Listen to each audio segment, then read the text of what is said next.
Hi hello வணக்கம். இது next gen academy.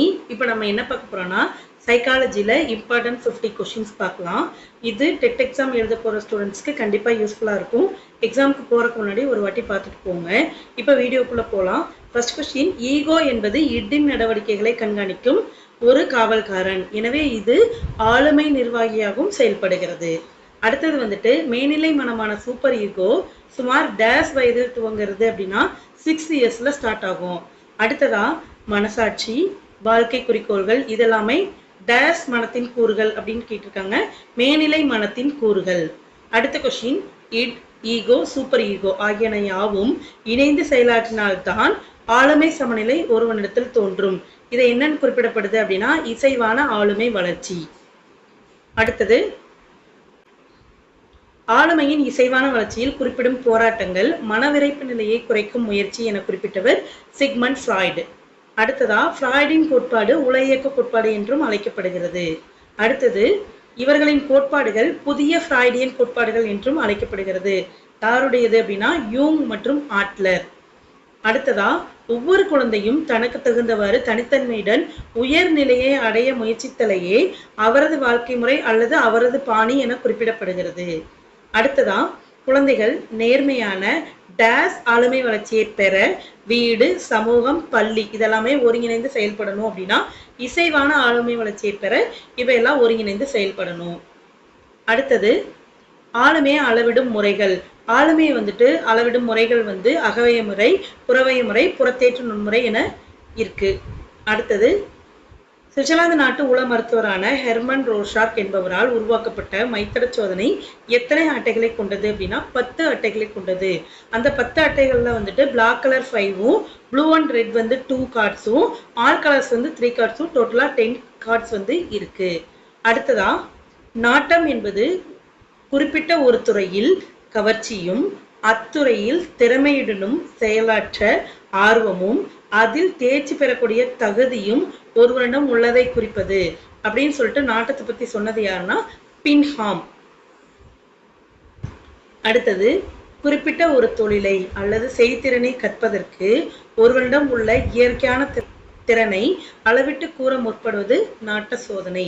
அது ஒரு தொழிலையோ ஒரு விஷயத்துலையோ எவ்வளவு தூரம் இன்ட்ரெஸ்ட் இருக்கு அப்படின்னு சொல்லிட்டு தெரிஞ்சுக்கிறதுக்காக நடத்தப்படுறதுதான் நாட்ட சோதனை என குறிப்பிட்டவர் ஹல். அடுத்ததா, ஒரு பொருளுடனோ அல்லது செயலிலோ முழுமையாக ஒருவன் ஒன்றி போதல் அப்படிங்கிறது அதுல அவனுக்கு இருக்க கவர்ச்சியை குறிக்கும். அடுத்தது, மனப்பான்மை அளவிட பெரிதும் பயன்படுத்தப்படும் அளவுகோல் லிக்கர்ட் அளவுகோல். அடுத்தது, அடுத்த 3 நூற்றாண்டுகளில் எழுதப்படும் எந்த உளவியல் வரலாறும் ஃப்ராய்டின் பெயரையும் அவரது கருத்துக்களையும் உள்ளடக்கி இராமல் இருந்தால் அதை உளவியலின் உண்மை வரலாறாக நாம் கொள்ள இயலாது அப்படின்னு குறிப்பிட்டவர் யாருன்னா போரிங். அதாவது இந்த இந்த இந்த இதுல இருந்து என்ன தெரிஞ்சுக்கலாம் அப்படின்னா உளவியல் வரலாறுல ஃப்ராய்டோட நேம் எந்த அளவுக்கு இருக்கு, உளவியல் கண்டுபிடிப்புகள்ல ஃப்ராய்டோட பங்கு எந்த அளவுக்கு இருக்குன்னு சொல்லி போரிங் குறிப்பிட்டிருக்காரு. அடுத்ததா, ஒரு செயலை செய்ய விடாமல் தடுத்தல் அல்லது செய்யாத நிலையில் ஏற்படும் மனநிலை மனமுறிவு. அடுத்தது, ஒரு துலங்கல் நடைபெற்று கொண்டிருக்கும் போது செயலளவில் தடுத்து நிறுத்தப்படுவதால் ஏற்படும் விளைவு தடைப்படுத்துவதால் ஏற்படும் மனமுறிவு. அடுத்தது, வாழ்க்கையில் காணப்படும் பல்வேறு சூழ்நிலைகளுக்கும் மனித தேவைகளுக்கும் ஏற்ப இணக்கமான முறையில நடந்து கொள்வதுதான் பொருத்தப்பாடு. அடுத்தது, உளவியல் நூல்களில் ஏறக்குறைய டேஸ் விதமான தற்காப்பு நடத்திகளை விவரிக்கிறாங்க அப்படின்னா 60 வகையான தற்காப்பு நடத்திகளை எக்ஸ்பிளைன் பண்ணியிருப்பாங்க உளவியல் அறிஞர்கள். அடுத்தது, இது பிறருடன் கூடி பழகாமல் தன்னுள் ஒடுங்கி தனித்தியங்க விளையும் பொருத்தப்பாடற்ற நடத்தை அகநோக்குடைமை. இந்த அகநோக்குடைமை தீவிரமாயிடுச்சுன்னா சமூக எதிரிகளாக கூட குழந்தைகளால மாறிட முடியும். அடுத்ததா, ஒடுக்கப்பட்ட இச்சைகளை கற்பனை மூலம் வெளிப்படுத்தும் வழியாக அமைவது எது அப்படின்னா பகல் கனவு காணுதல். இது வாய் திக்கி திக்கி பேசுற ஒருத்தன் பள்ளி பேச்சு போட்டியில வந்துட்டு முதல் பரிசை பெறுவது போல கனவு காண்றது. அடுத்தது வந்துட்டு ஸ்கூல் எக்ஸாம்ஸ்ல வந்துட்டு கம்மியான மார்க் வாங்குற ஸ்டூடெண்ட் வந்துட்டு ஆண்டு இறுதி தேர்வுல வந்துட்டு வகுப்புலேயே வந்துட்டு ஃபர்ஸ்ட் மார்க் வாங்குற மாதிரி அதை பாராட்டுற மாதிரியும் கனவு காண்றது வந்துட்டு பகல் கனவு காணுதல் இந்த இதுல தற்காப்பு நடத்தையில வரும். அடுத்ததா வந்துட்டு நமது இச்சைகளையும் மனவெழுச்சிகளையும் உளச்சிக்கல்களையும் பிறரிடம் உள்ளவனமாக எண்ணி அதன்படி செயல்படுதல் என்னன்னு அழைக்கப்படுதுன்னா புறத்தெறிதல். ஃபார் எக்ஸாம்பிள், தனக்கு ஸ்கூல்ல லீவ் வேணுங்கிறதுக்காக தான் கூட இருக்கிற ஸ்டூடெண்ட்ஸ்க்கு வந்துட்டு அவங்களுக்கு நாளைக்கு லீவ் வேணும் அப்படின்னு சொல்லி கேட்கறது புறத்தெறிதல் வகையை சார்ந்ததே. அடுத்தது, தனது தவறுகளுக்கும் இயலாமைக்கும் உரிய உண்மை காரணத்தை தவிர்த்து சமுதாயத்தால் ஒப்புக்கொள்ளக்கூடிய பொருத்தமான காரணத்தை தேடி கண்டுபிடித்து கூறுதல் வந்துட்டு காரணம் கற்பித்தல். இது என்னன்னா, மேத்ஸ் எக்ஸாம்ல பாஸ் பண்ண முடியாத ஒருத்தர் வந்துட்டு அன்னைக்கு நைட்டு வந்து கரண்ட் கட்டு, அதனால என்னால் படிக்க முடியல அப்படின்னு சொல்லிட்டு அதனால தான் என்னால் எக்ஸாம்ல பாஸ் பண்ண முடியல அப்படின்னு சொல்லி ரீசன் சொல்றோம் இல்லைங்களா, அதுதான் வந்துட்டு காரணம் கற்பித்தல். அடுத்தது, தன்னிடம் காணப்படும் ஒரு குறைபாட்டிற்கு ஈடு செய்யும் வகையில் தன் சக்தி முழுவதையும் வேறொரு செயலில் செலவிட்டு வெற்றியை விளைவிப்பது வந்துட்டு என்னது அப்படின்னா ஈடு செய்தல். ஃபார் எக்ஸாம்பிள், அகாடமிக் சைடில் லோவாக இருக்க ஸ்டூடெண்ட் வந்துட்டு படிப்பில் லோவாக இருக்க ஸ்டூடெண்ட் வந்து விளையாட்டிலோ நுண்கலைகளில் ஈடுபட்டு முதல் தர மாணவர்களாக விளங்குறது. அது இல்லாமல் வந்துட்டு அழகில்லாத ஒரு பெண் வந்துட்டு அதை ஈடுகட்டும் வகையில் படிப்புடன் முழு மூச்சுடன் ஈடுபட்டு முதல் மாணவியாக திகழ்ந்து எல்லோருடைய கவனத்தை ஈர்க்கிறது. இதெல்லாமே வந்துட்டு ஈடு செய்தல் வகையிலான தற்காப்பு நடத்தை. அடுத்ததான் வந்துட்டு தம்மால் வெளிப்படுத்த முடியாத ஒடுக்கப்பட்ட இச்சைகளையும் தேவைகளையும் தனது நடத்தையில் வெளியிடும் போது வேறொரு செயல்களை ரசித்தல் மூலம் ஓரளவு நிறைவு பெறும்படி செய்தல் வந்துட்டு ஒன்றுதல். அடுத்தது, தனக்கு ஏற்பட்டுள்ள மனப்போராட்டங்களிலிருந்து விடுபட ஒருவன் தன்னையும் அறியாமல் தன்னோட வளர்ச்சி படிகள்ல இருந்து கீழிறங்கி சிறு குழந்தை போல செயல்படுவது என்ன வகையான தற்காப்பு நடத்தை அப்படின்னா பின்னோக்கம். இப்போ ஒரு பிரச்சனை வந்துச்சுன்னா வீட்டை விட்டு வெளியே போயிடுவேன் அப்படின்னு சொல்றதும், அப்புறமா வீட்டில் இருக்கவங்ககிட்ட பேசாம இருக்கிறதும், இதெல்லாம் வந்துட்டு அந்த ஏஜுக்கு தகுந்த விஷயமா இருக்காது. இதுதான் வந்துட்டு பின்னோக்கம் தற்காப்பு நடத்தையோட எக்ஸாம்பிள். அடுத்ததான், ஒரு குறிப்பிட்ட ஊக்கி தன்னுடைய இயல்பான தொடர்புடைய பொருளிலிருந்து விலகி முற்றிலும் தொடர்பில்லாத வேறொரு பொருளின் பால் செலுத்தப்படுவது இடமாற்றம். இது வந்து எப்படி ஞாபகம் வச்சுக்கலாம்னா, எப்படி என்ன எக்ஸாம்பிள் அப்படின்னா, தன் கணவரின் வசைகளுக்கு ஆளான மனைவி தன்னோட கோவத்தை வந்து அவர்கிட்ட காட்ட முடியாம வீட்டில் இருக்க குழந்தைங்களை அடிச்சோ அல்லது வீட்டில் இருக்க பாத்திரத்தை டம்மு டம்முன்னு போட்டு உருட்டியோ வந்துட்டு அவங்களோட கோவத்தை வெளிப்படுத்துறதா வந்து இடமாற்றம் என்னும் தற்காப்பு நடத்தை. அடுத்ததான், இயல்பூக்கத்தின் வழியாக ஏற்படும் மனவெழுச்சிகளையும் ஊக்கிகளையும் சமூகத்தால் ஒப்புக்கொள்ளக்கூடிய வகையில் நிறைவேற்றி கொள்ள வழியில்லாத சூழ்நிலையில் மன இறுக்கமும் மனமுறிவும் ஏற்படுத்திக் கொள்வதற்கு பதில் அனைத்தையும் சமூகம் ஏற்றுக்கொள்ளக்கூடிய ஊக்கிகளாக மாற்றுதல் வந்துட்டு மடைமாற்றம்.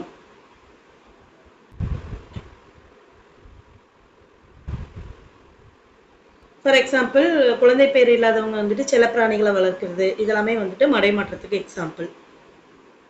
அடுத்தது, மனமுறிவு அல்லது தோல்வியை உண்டுபடும் சூழ்நிலையிலிருந்து ஒருவன் விலகி கொள்ளும் முறை வந்துட்டு பின்வாங்குதல். அதாவது வந்துட்டு எக்ஸாம்ல ஃபெயில் ஆயிடுவோம்னு நம்மளுக்கு தெரிஞ்சிருச்சு அப்படின்னா எக்ஸாமுக்கே போகாம இருந்துக்கிறது, இதான் வந்து பின்வாங்குதல். அடுத்ததான், ஒருவரது ஆளுமை சமநிலை பாதுகாக்கப்பட முடியவில்லை எனில் அவரிடம் டேஸ் என்ற நரம்பு தளர்ச்சி நோய் தோன்றி பிறரது கவனத்தையும் பரிவையும் பெற முயற்சிப்பார். என்ன வகையான நரம்பு தளர்ச்சி நோய்னா ஹிஸ்டீரியா. அடுத்தது, டேஸ் என்ற மனநோய் உள்ளவரிடம் புறத்தெறிதல் என்ற பொருத்தப்பாடற்ற நடத்தை மிக தீவிரமாக காணப்படும். பெரோனயா அப்படிங்கிற மனநோய் இருக்கிறவர்கிட்ட வந்துட்டு புறத்தெறிதல் அப்படிங்கிற பொருத்தப்பாடற்ற நடத்தை தீவிரமாக காணப்படும். அடுத்ததா, சீசி இந்த பழம் பிடிக்கும் என்பதும் தற்போதைய நிலையே மிகச்சிறந்தது என்று நம்மை தேற்றிக்கொள்வதும் எதனோட வகைகள் அப்படின்னா காரணம் கற்பித்தலோட வகைகள். அடுத்தது, பலிகடா ஆக்கப்படுதல் என்பது இவ்வகை தற்காப்பு நடத்தையின் பால்பட்டது. அடுத்தது, டேஸ் போன்ற மனச்சிதைவு நோயுற்றவர்கள் வயது வந்தவர் போல் நடந்து கொள்ளாமல் சிறுபிள்ளைத்தனமாக உண்பதற்கும் உடை உடுத்துவதற்கும் அடம் பிடிப்பார்கள். என்ன வகை மனச்சிதைவு அப்படின்னா ஷிசோப்ரீனியா. இது வந்து பின்னோக்கம் அப்படிங்கிற தற்காப்பு நடத்தை உள்ளவர்கள்ட்ட காணப்படும். அடுத்ததான், மடைமாற்றம் ஒருவரிடத்தில் உள்ள சமூக எதிருணர்வு மனவெழுச்சிகளை சமூகம் ஏற்கும் வழியில் திருப்பி தூய்மைப்படுத்தும் பண்பை கொண்டது அப்படின்னு குறிப்பிட்டவர் யாருன்னா ஆல்போர்ட். அடுத்ததா பிரச்சனைக்குரிய குழந்தைகளிடம் அதற்கான அடிப்படை காரணங்களை கண்டறிந்து அவற்றை நீக்க முயல வேண்டும். அதற்கு குழந்தை நல்வளர்ச்சிக்கு வழிகாட்டும் மையங்களோட உதவி இன்றியமையாதது. அடுத்தது, எக்குற்றங்களை பெரியவர்கள் செய்தால் அவர்கள் சட்டப்படி தண்டிக்கப்படுவார்களோ அக்குற்றங்களை செய்யும் சிறுவர் சிறுமியர்களை நேர்மைப்பிரல் உடையவர்களாக கருத வேண்டும் அப்படின்னு குறிப்பிட்டவர் யாருன்னா சிரில் பர்ட். அடுத்ததா, மனக்கோளாறுகள் இல்லாமை மட்டுமல்லாமல் தனக்கும் பிறருக்கும் மகிழ்ச்சியும் பயனும் விளைகின்ற வகையில் வாழ்க்கையின் எல்லா நிலைகளிலும் பொருத்தப்பாட்டுடன் செயல்படுவதுதான் என்னன்னு அழைக்கப்படுது அப்படின்னா மனநலம். மனநலம் என்பது ஒருவனது ஆளுமையின் நிறைவான இசைவான செயல்பாட்டை குறிக்கும் என குறிப்பிட்டவர் யாருன்னா ஹேட்ஃபீல்ட். அடுத்ததா, மனத்தின்மையற்றோர் இறுக்கத்தால் ஏற்படும் மன நெருக்கடியை, அதாவது மனக்கவலைகளை சமாளிக்கிறதுக்கு என்ன கையாளுவாங்க அப்படின்னா தற்காப்பு நடத்தைகள். அடுத்ததா, மாணவர்கள் தமது தற்போதைய சூழ்நிலைகளுக்கு உகந்த பொருத்தப்பாட்டினை பெற்றிடவும் தத்தம் ஆற்றல் விருப்பார்வம் சமூக தேவைகளுக்கு ஏற்ப வருங்கால தேவையை அமைத்துக் கொள்ளவும் உதவுதல் தான் வழிகாட்டுதல், கைடன்ஸ். அடுத்ததா, கல்வி சமூகம் தொழில் போன்ற எல்லா துறைகளிலும் என்ன செயல்படும் அப்படின்னா எல்லா துறைகளுக்கும் கண்டிப்பா என்ன தேவை அப்படின்னா கைடன்ஸ் தேவை. அடுத்ததா, வழிகாட்டல் திட்டத்தில் மைய பங்கை வகிப்பது அறிவுரை பகிர்தல். வழிகாட்டல் திட்டத்துல இம்பார்ட்டன்ட் ரோலை வகிக்கிறது கவுன்சிலிங். அடுத்ததா, தீவிர பிரச்சனை நடத்த உடைய மாணவர்களுக்கு என்ன மட்டும்தான் பலனளிக்கும் அப்படின்னா கவுன்சிலிங் மட்டும்தான் பலனளிக்கும். இதுல இந்த மெத்தட்ல அறிவுரை அளிப்பவருக்கே பெரும் பங்குண்டு. இவரையே இந்த முறை மையமாக கொண்டது. இது என்ன முறை அப்படின்னா நேரடி அறிவுரை பகிர்தல். இது நெறி சார்ந்த அறிவுரை பகிர்தல் எனவும் அழைக்கப்படுகிறது. அடுத்ததா, இம்முறையில் அறிவுரை அளிப்பவர் அதிகம் செயல்படுவதில்லை. அறிவுரை பெறுபவரை மையமாக கொண்டு இயங்கும் இம்முறையில் அறிவுரை பெறுபவரே உட்காட்சி வழியே தன்னுடைய பிரச்சனைக்கான தீர்வை அடைகிறார். இது என்ன வகையான அறிவுரை பகிர்தல் அப்படின்னா மறைமுக அல்லது நெறிசாரா அறிவுரை பகிர்தல். அடுத்ததா, கார்ல் ரோஜர்ஸ் பிரபலப்படுத்திய நெறிசாரா அறிவுரை பகிர்தல் டேஸ் எனவும் அழைக்கப்படுகிறது. இந்த நெறிசாரா அறிவுரை பகிர்தல் வளர்ச்சிசார் செயல்கள் எனவும் அறியப்படுகிறது. இதை பிரபலப்படுத்தினது யாருன்னா கார்ல் ரோஜர்ஸ். அடுத்ததான் எஃப்.சி. தான் அவர்கள் பிரபலப்படுத்திய அறிவுரை பகிர்தல் சமரச அறிவுரை பகிர்தல். அடுத்ததான் லாஸ்ட் கொஸ்டின். 4 முதல் 6 பேர் வரையுள்ள சிறு குழுவினர் தங்களது பொது பிரச்சனைகளை பற்றி விவாதித்து ஆற்றுப்படுத்திக் கொள்ளும் செயல்பாடுகள் குழுவாக அறிவுரை பகிர்தல். ஓகே டீச்சர்ஸ், இந்த வீடியோவில் இம்பார்ட்டன்ட் 50 கொஸ்டின்ஸ் பார்த்துருக்கோம். டோட்டலாக 4 பார்ட் போட்டிருக்கோம் இம்பார்ட்டன்ட் கொஸ்டின்ஸ் சொல்லிட்டு. அதில் ஓவராலாக சைக்காலஜியில் இருக்க மேக்ஸிமம் கொஸ்டின்ஸை எடுத்து இம்பார்ட்டன்ட் கொஸ்டின்ஸ் எடுத்து எக்ஸ்பிளைன் பண்ணியிருக்கோம். கண்டிப்பாக ரெஃபர் பண்ணிட்டு போங்க. போகிற டெட் எக்ஸாமை நல்லபடியாக எழுதி உங்களோட ஆசிரியர்கள் ஆகணும் அப்படிங்கிற கனவை நனவாக்கிறதுக்கு உண்டான முதல் படியை எட்டுவதற்கு நெக்ஸ்ட் ஜென் அகாடமியின் மனமார்ந்த வாழ்த்துக்கள். Thank you teachers. All the best for your exams.